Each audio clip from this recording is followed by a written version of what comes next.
sim 229, não 218. A proposta de emenda à Constituição foi rejeitada.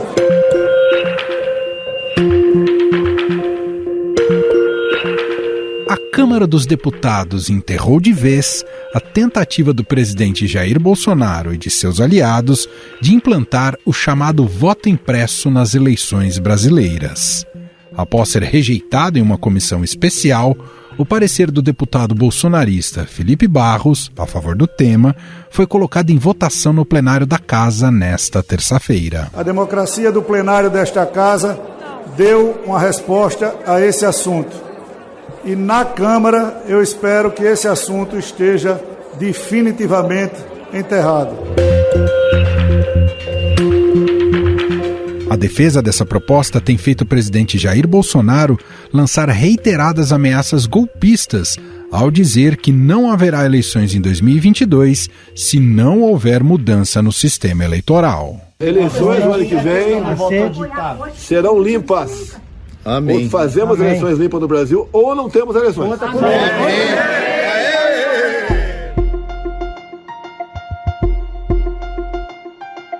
Até por isso, há dúvida se o presidente Jair Bolsonaro aceitará a decisão do parlamento ou se tentará algum outro mecanismo para não deixar a proposta morrer. Mesmo antes da derrota no plenário da Câmara, Bolsonaro já tinha elegido o presidente do TSE e também ministro do Supremo, Luiz Roberto Barroso, como responsável pelo insucesso do governo no parlamento. Porque o ministro Barroso apavorou alguns parlamentares. E tem parlamentar que deve alguma coisa na Justiça, deve no Supremo, né? Então o Barroso apavorou. Ele foi para dentro do parlamento fazer reuniões com lideranças, praticamente exigindo que o Congresso não aprovasse o voto impresso. Para arrefecer os ânimos, Arthur Lira, presidente da Casa, sugeriu uma proposta de ampliação dos atuais programas de auditagem, que pulariam de uma amostra de aproximadamente 100 urnas para 2.500. Nós não temos nenhum fato que diga respeito a uma fragilidade do sistema no que diga respeito a fraudes, mas também concordo com o ministro Gilmar que se nós não temos fraude, e eu tenho dito isso repetidas vezes, eu confio no sistema vigente, que há um processo, e nós sabemos que há um processo de auditagem onde os partidos participam, mas alguma forma consensuada de dar mais transparência a isso. O Estadão apurou que Barroso mostrou resistência à proposta de aumentar o número de urnas que passariam por processo de checagem. No entanto, o ministro Alexandre de Moraes, que comandará o Tribunal Eleitoral durante as eleições de 2022, avaliou que o assunto pode ser discutido.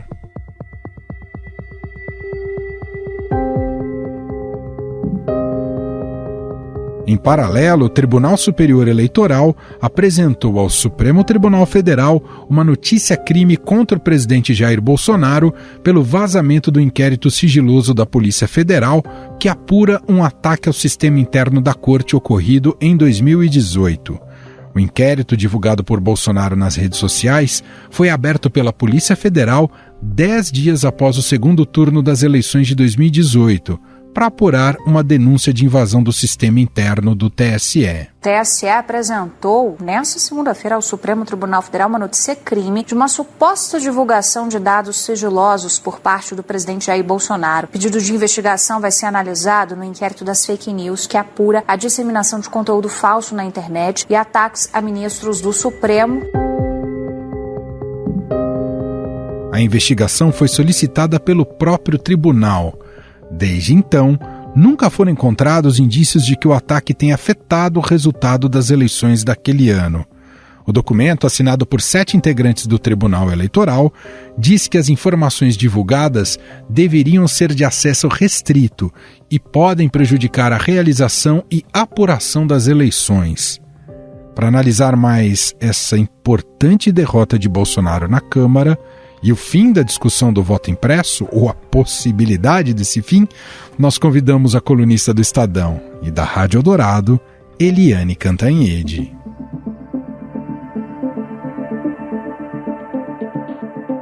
Tudo bem, Eliane? Olá, Emanuel. É um prazer estar aqui com você. Qual é o tamanho dessa derrota, Eliane?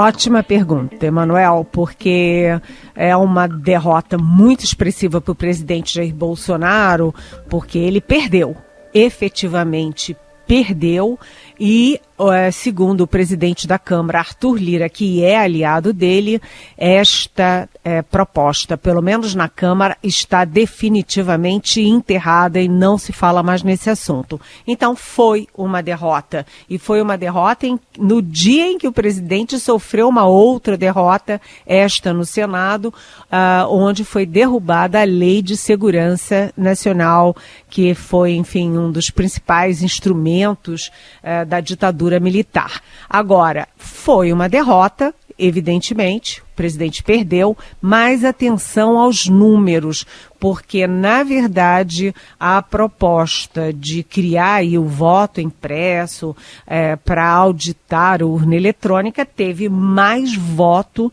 do que o não a essa proposta. E, além disso, o seguinte, o presidente não conseguiu sequer um número mínimo de 227 votos, se não fosse uma PEC, mas se fosse uma proposta comum e precisasse de maioria absoluta. Ele não teve nem a maioria, nem muito menos o quórum necessário de 308 votos para aprovar a PEC, enfim, proposta de emenda constitucional. Eliane, em que medida ele também foi responsável por essa derrota na noite de ontem, com aquele constrangedor desfile bélico aí em Brasília, onde você está, Eliane? Olha, é outra pergunta interessante, porque o presidente Jair Bolsonaro, ele é muito peculiar, todos nós sabemos, e ele pessoalmente se reuniu com o general Braga Neto, que é o ministro da Defesa, e os dois, como eu publiquei ontem no Estadão, os dois é que determinaram que os tanques e os blindados, etc., os lançadores de mísseis, etc., desfilassem pela esplanada dos ministérios e pela Praça dos Três Poderes. O presidente fez isso sabendo que seria no mesmo dia da votação do voto impresso na Câmara. O voto impresso que se tornou a nova obsessão do presidente. O presidente é um homem movido a obsessões e a obsessão nesse momento é voto impresso. E aí ele achava que ia intimidar o Congresso e intimidar o Supremo, e ele não conseguiu isso. Pelo contrário, o efeito foi um tiro no pé, ou, se tratando de Marinha, um tiro na água, porque o presidente acabou criando constrangimentos e criando desconfianças na própria base dele na Câmara dos Deputados. Ou seja, em vez de ajudar a votação, ele acabou piorando as chances da votação do voto impresso na Câmara. Eliane, tem muita gente que diz que esse tipo de, como você falou, né, as obsessões do Bolsonaro, que essas obsessões muitas vezes são estratégicas, são diversionistas.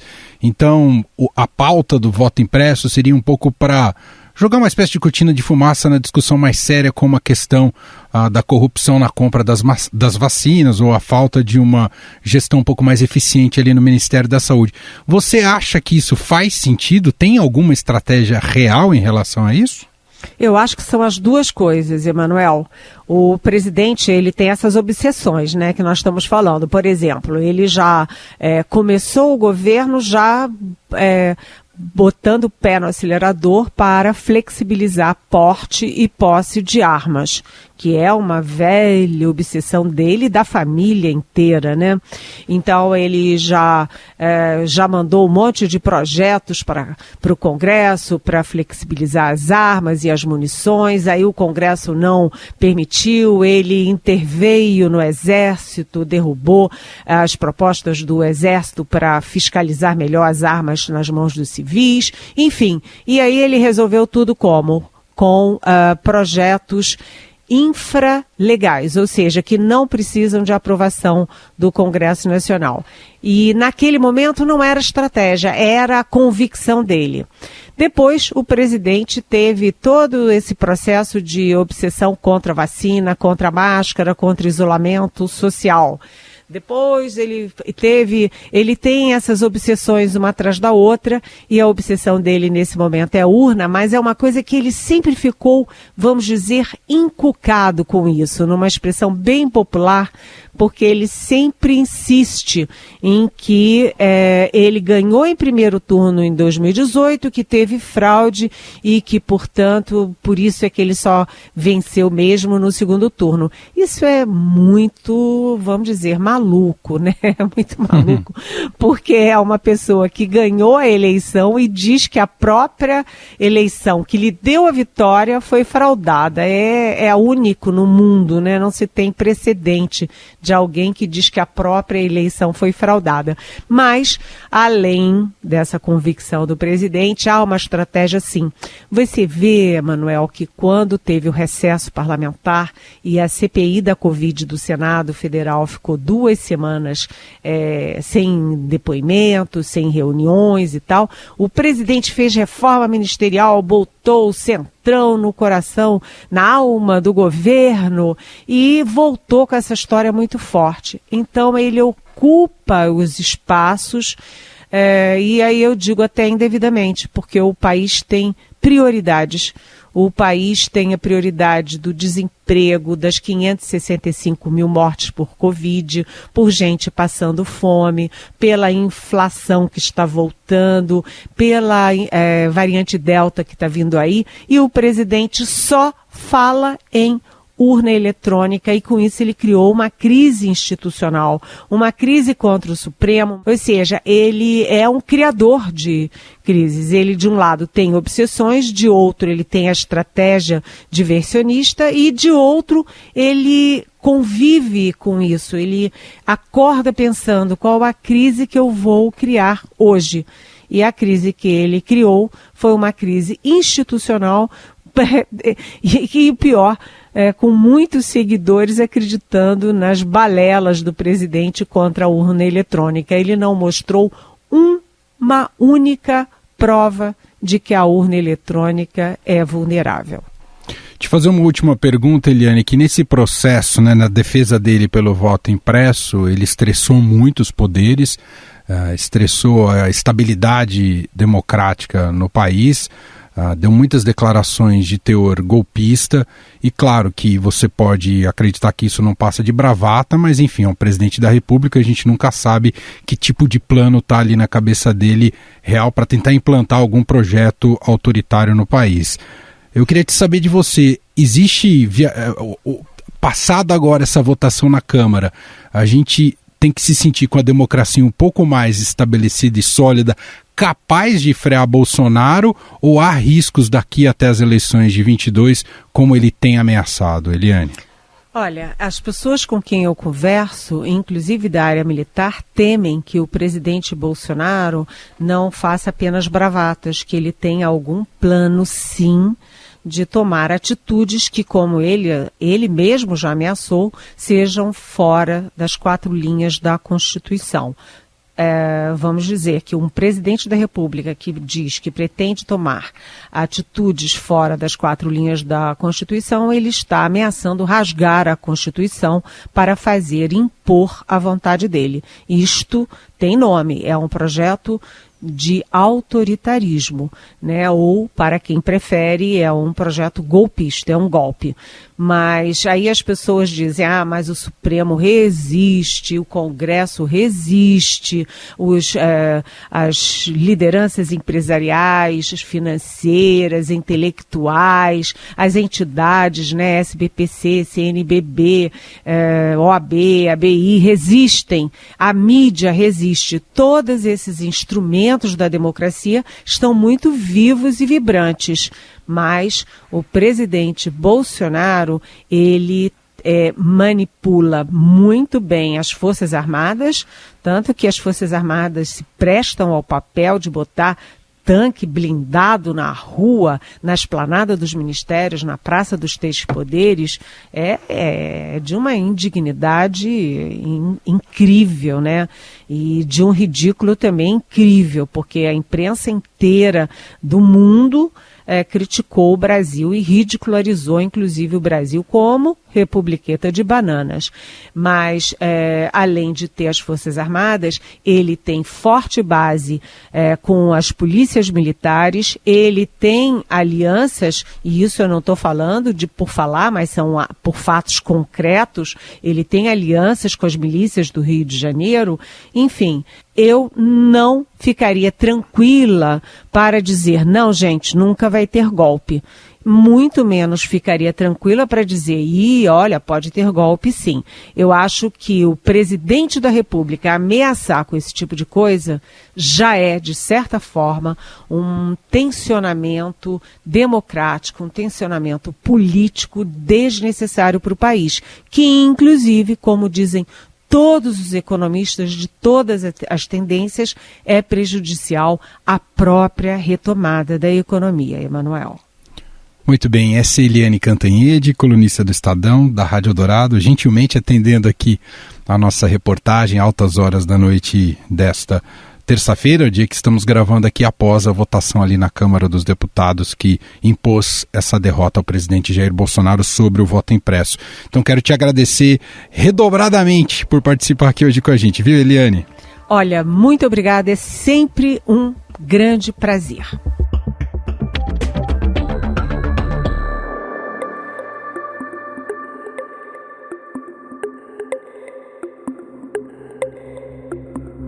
Na manhã que antecedeu a votação da proposta, houve um desfile de blindados da Marinha em Brasília, que foi visto como uma forma de intimidação pelos parlamentares. O evento faz parte da Operação Formosa, que acontece todos os anos desde 1988, mas que desta vez incluiu homens do Exército e da Aeronáutica. Foi a primeira vez que os blindados vindo do Rio de Janeiro passaram por Brasília e foram recebidos por um presidente da República.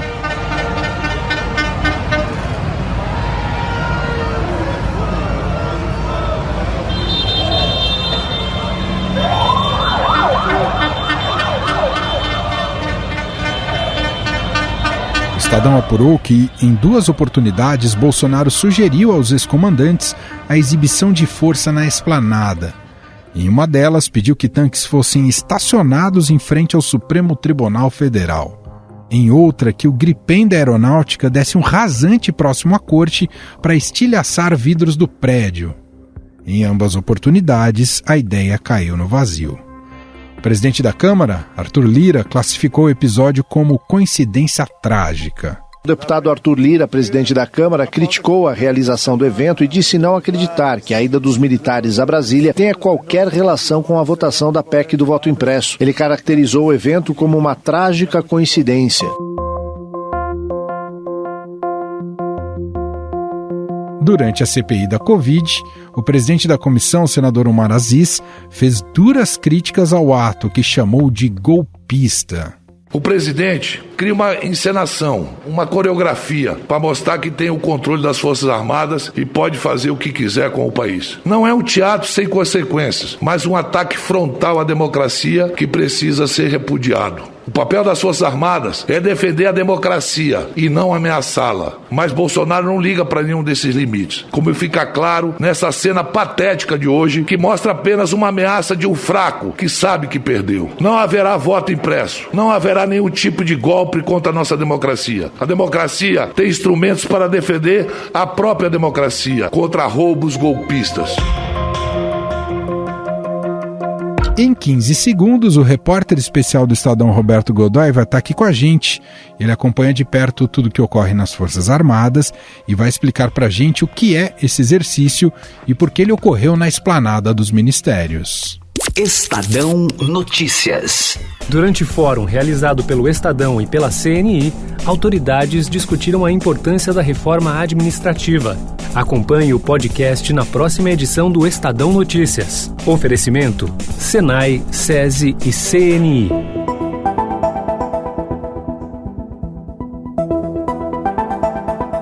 Ontem, a esplanada dos ministérios em Brasília amanheceu apinhada de tanques militares.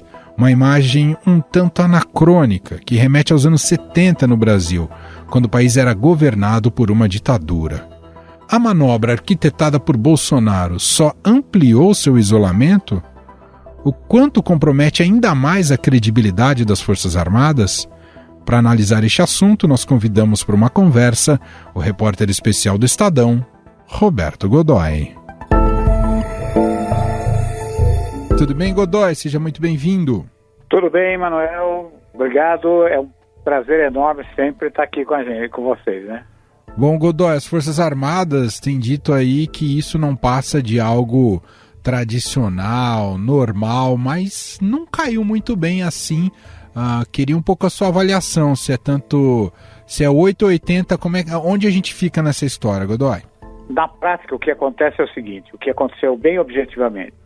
Esse exercício, a Operação Formosa, ele existe desde 1988, mais de 30 anos, né? E ele é realizado anualmente em agosto e ele é planejado em 2019. Ele é sempre com 2 anos, quase 2 anos de antecedência. Então, agora o pessoal está planejando o de 2024. E que, de fato, o que aconteceu hoje ali não é nem mesmo uma amostra do que acontece das Forças Armadas do Brasil. Quer dizer, ali foi um material que está mobilizado envolvendo uma operação de treinamento que é muito sofisticada, tecnicamente muito avançada, talvez a mais sofisticada que o Brasil realiza regularmente, mas é só uma operação. Ela é realizada no campo de provas de Formosa, que fica muito perto de Brasília, por 2 razões. Primeiro, porque o terreno favorece muito.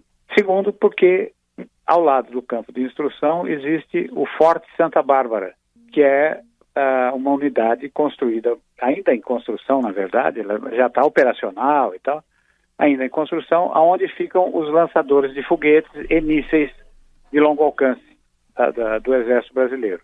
Então você tem uma área de apoio e eles também participam intensamente. Você deve estar perguntando a mesma pergunta que eu fiz quando o exercício começou a ser montado, que é o seguinte: que diabo está fazendo um fuzileiro naval no Planalto Central esturricado e seco, né? Em cima de um tanque, né? Pois é, o que ele está fazendo lá é o seguinte: os fuzileiros navais é uma instituição do século XVIII.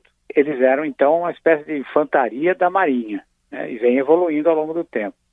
Com o passar do tempo, o que acontece aqui, isso é previsto, inclusive, no plano diretor da Marinha, que é uma coisa chamada Livro Branco, tem, de alguns anos para cá, um perfil cada vez mais parecido com o dos marines americanos. Tipo de treinamento, tempo, grau de exigência, essa coisa toda. Para ser uma tropa de elite, de mobilização rápida, de deslocamento rápido, expedicionário, para qualquer tipo de terreno. Então eles estão lá treinando numa área que não tem nada a ver com o mar. Aí tem lá o sujeito que planeja deslocamento. Não é a primeira vez que o deslocamento passa por dentro de Brasília, passa por Brasília. Às vezes depende, o cara resolve, olha, vamos passar pelo contorno, vamos por dentro da cidade. Isso não é relevante. Muito bem, esse ano o que acontece? A administração, o Planalto, eles não assumem isso, mas é mais óbvio do que o fato de que tem o sol brilhando aí fora, né? O Palácio do Planalto resolveu mostrar músculo e fez uma coisa totalmente boba, que foi colocar o grupo de comando do deslocamento fazendo uma parada no Palácio do Planalto para entregar um convite ao presidente Bolsonaro para que ele assista à apresentação que vai ter no dia 16, que é um dia dedicado a fazer uma espécie de demonstração do exercício. Então você convida pessoas e tal. E aí, veja só, é tão banal, tão comum, que eu recebi um convite igualzinho ao do Bolsonaro. Eu e talvez umas 100, 200, 300 pessoas. Mas não foram blindados na sua porta a fazer o convite. Essa é a diferença, né, Godoy? Claro, como dizia minha velha mãe, graças a Deus e a Virgem. Né?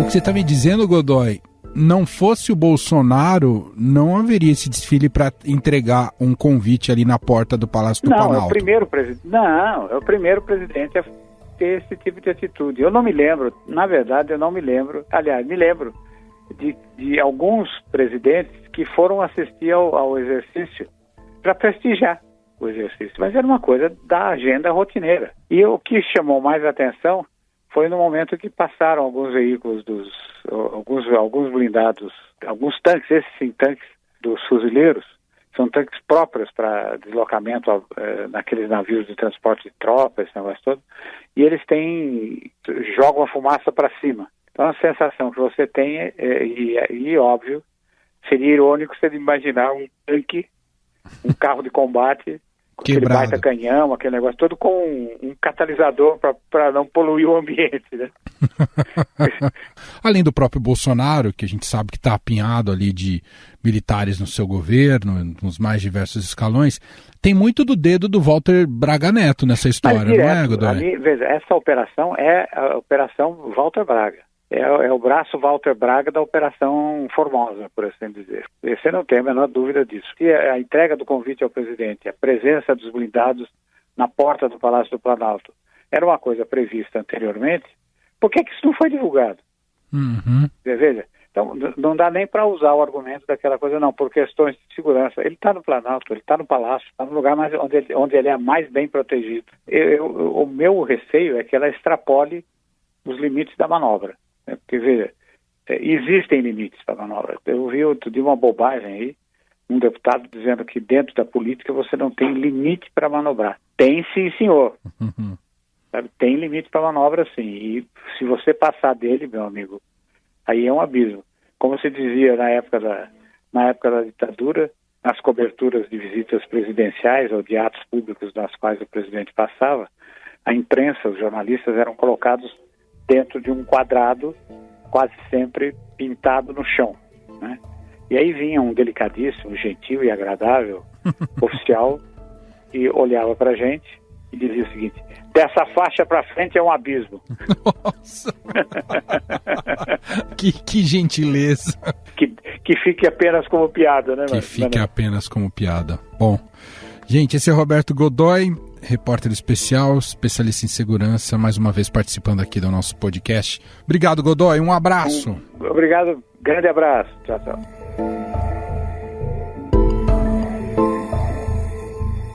Estadão Notícias. E este foi o Estadão Notícias de hoje, quarta-feira, dia 11 de agosto de 2021. Contou com a apresentação minha, Emanuel Bonfim, na produção, edição e roteiro Gustavo Lopes, Jefferson Perleberg, Júlia Corá e Ana Paula Niederauer. A montagem é de Moacir Biasi e o diretor de jornalismo do Grupo Estado, João Fábio Caminuto. Escreva pra gente no e-mail podcast@estadão.com. Um abraço para você e até mais.